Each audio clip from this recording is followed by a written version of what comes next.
Bon, comment être utile à reporter, moi je vous l'ai expliqué, hein. Lisez-le, si ça vous plaît, continuez à le lire, participez, envoyez des ronds, c'est pas compliqué parce qu'on va revenir sur la pub, mais hein, vous pouvez aussi aider. Une fois de plus, en disant, vous n'avez pas à aider reporters, on a tous, ou alors on a tous à s'aider les uns les autres. Nous, on n'a rien à aider, on s'aide, et puis vous nous aidez, et puis voilà, c'est le don, le contre-don, c'est on donne ce qu'on... Voilà. Et donc, servez-vous, puisque c'est un outil qui est là, servez-vous-en. Nous, c'est notre boulot de faire en sorte qu'il soit efficace, que si c'est un marteau, par exemple, la masse se détache pas du truc, ça c'est notre boulot de faire en sorte que ça soit un outil qui fonctionne, que ce soit une 2 chevaux ou le volant, le machin. Mais après, vous prenez la 2 chevaux, vous l'amenez un peu où vous voulez, quoi. Il y a une rubrique à découvrir en bas à droite, où on annonce les bouquins qui nous paraissent intéressants, dont on parle pas forcément, mais ça nous dérange pas de parler de bouquins dont on parle, et puis les événements. Quand on se trompe, on va se tromper, hein, on est un peu arbitraire, on va pas vous prétendre que... Voilà. Mais par exemple, la semaine des semences, parce que c'est un combat absolument essentiel, les semences, elle est annoncée sur Reporter. Voilà. Saisissez-vous-en. L'adresse, c'est planète@reportereux.net. planète@reportereux.net. C'est là que vous envoyez l'info, on peut pas répondre à tout, mais tout sera lu, et c'est là que c'est le meilleur canal pour envoyer des textes, des annonces, des machins. Comment toucher un public plus large? Moi, j'ai pas de recette magique. La seule chose que je sais, alors je vais reprendre une anecdote, enfin c'est pas une anecdote, mais c'est... voilà. Il y a 1 an à peu près, j'ai pu aller à New York parce que je faisais un reportage sur les gaz de schiste, etc., voir Josh Fox. Et donc à New York, je discute avec un copain qui est là-bas, qui est un journaliste qui vit à New York. Et New York est un bon point d'observation des médias et d'Internet. Ils sont quand même bons. Et il y a 1 an, alors ça a peut-être changé depuis, mais il y a 1 an, il me dit, Sylvain, écoute, on ne sait pas où on en est. On ne sait pas où ça va, les médias. La presse papier se casse la gueule, ça y est, excusez-moi, mais voilà, c'est surtout avec... Enfin bref, vous m'avez compris.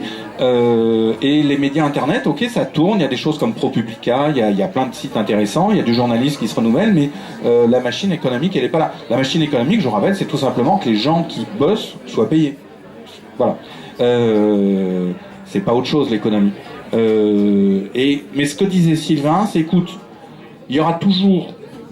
S'il y a de la bonne information, les gens auront toujours besoin de bonne information. Et s'ils auront besoin de bonne information, ils seront prêts à payer pour.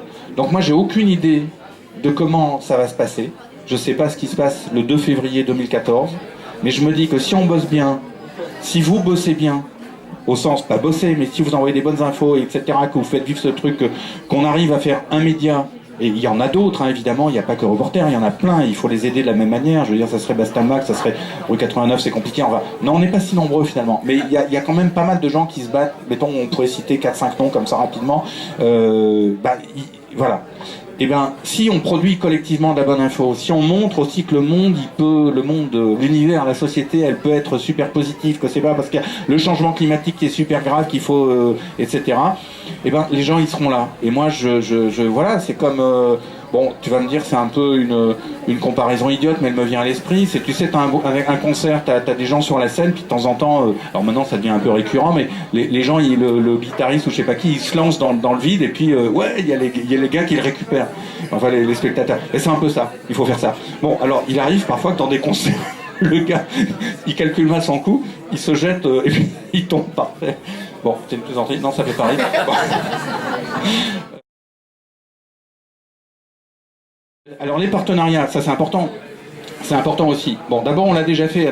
Tu vois, on a testé beaucoup de choses, parce que depuis 2-3 ans, on teste quand même pas mal de choses. Enfin, et on l'a fait avec Rue 89. C'est-à-dire souvent, faut pas exagérer, mais 3-4 fois, on avait une vraiment bonne info. Par exemple, on a fait une enquête sur le siècle, où on a fait des trucs sur Notre-Dame-des-Landes, où on a fait l'interview de Serralini, ou l'interview de Hessel dont on parlait, ou l'interview de Mélenchon. Enfin, on a fait 4-5 bons coups quand même, avec nos tout petits moyens. Et là, on sentait bien qu'on était petits, quoi. Et donc, on a dit à Rue 89, on fait un partenariat. Et ok, ils reprennent l'info, ils la mettent bien en valeur, et évidemment, ils ont une audience plus grande, donc ça porte beaucoup le truc. Et ce qui est très intéressant avec Internet, et qui renvoie à l'évolution de la société, c'est que pour l'instant, la presse papier, elle est en concurrence. Si tu prends le journal de Berger, Niel et Pigasse, par exemple, il est en concurrence avec le Figaro ou avec les Échos, même s'ils disent la même chose, hein. Mais ils se vivent comme étant en concurrence. Oui, c'est moi qui aurai le résultat du CAC 40. Bon, j'exagère un peu, je me moque là, mais c'est un peu ça quand même. Intérêt avec Internet et les médias qu'on veut faire, c'est les médias coopératifs. C'est-à-dire que l'idée, c'est aussi de faire un système d'information qui soit à l'image de la société qu'on veut créer. En gros, on va simplifier. On veut sortir du monde de la compétition, qui est le monde du capitalisme. Je rappelle que le capitalisme, c'est pas un mot qu'il faut avoir peur d'employer. C'est le système politique dans lequel les gens qui ont beaucoup de capitaux ont du pouvoir. Vous voyez, c'est objectif, hein, c'est pas... Bon. Eh ben, le capitalisme, il est organisé psychologiquement sur la compétition. En gros, tu me dis si t'es pas d'accord, mais on veut aller dans un monde où c'est la coopération. Or, dans Internet et dans les médias, ce qui est intéressant, c'est qu'on peut être dans des logiques de coopération. Je reprends cet exemple de partenariat avec Rue 89. Eux, ils ont un public différent. Là, je parle un peu technique, mais ils ont un public différent, qui est plus jeune, qui est... Voilà, ils font un peu de cul, ils font un peu de sport, ils font un peu de politique, enfin bon, ils font un peu de tout, tu vois, et puis c'est bien. Enfin, il y a du bien et du mauvais, mais il y a beaucoup de bien, de bon, je veux dire, et nous, on est quand même écologie. Voilà, c'est le truc. Donc, on a des audiences qui se recoupent, mais qui sont pas en concurrence. Et donc, on se renforce les uns les autres en travaillant ensemble. Donc, on peut le faire. Par exemple, on va travailler à une petite échelle avec Bastamag. Il faut qu'on discute, on n'a jamais eu le temps, on est pris par la bourre. Mais Bastamag, ils ont une approche de magazine, justement. Ils font d'excellents boulots. Lisez aussi Bastamag, hein, c'est important, il faut les soutenir. Enfin, il faut les lire. Faites pareil, servez-vous-en. Mais ils font du bon boulot, mais plus de magazine, d'enquêtes longues, sur une logique plus mensuelle, enfin pas mensuelle, parce qu'ils sont pas mensuels, mais tu vois, c'est une autre approche. Nous, on va être un petit peu... On parle de silence, avec qui on va faire des partenariats. L'âge de fer, on va discuter avec l'âge de fer, on veut bosser avec plein de gens. Et puis des gros, écoute, on va aller voir des gens avec qui on est en osmose. Mediapart, ça va être compliqué. Pourquoi? Parce qu'ils sont payants et nous, on est gratuits pour l'instant. Enfin bref, on peut faire des coopérations, on va les chercher. Mais là, si tu veux, on est tout jeune, on est tout petit, quoi. Donc, on va être dans cette logique qu'on ne peut pas voir. Mais l'idée, c'est que les gros médias dominants, ils sont en train de se casser la gueule, mais ils restent puissants. Donc effectivement, si nous, on reste une collection de petits mecs très sympathiques qui font des blagues avec les porte-mentons, etc., et qui font du bon boulot tous les jours, c'est bien, mais ça ne le fera pas. Donc il faut qu'on arrive à rentrer dans des logiques politiques coopératives. C'est-à-dire qu'on arrive à surmonter nos égos, nos concurrences, nos inquiétudes par rapport au fric, par rapport au truc. Ça va pas être facile, c'est toujours compliqué parce qu'on est dans une psychologie de la compétition, et arriver à construire des logiques politiques de coopération.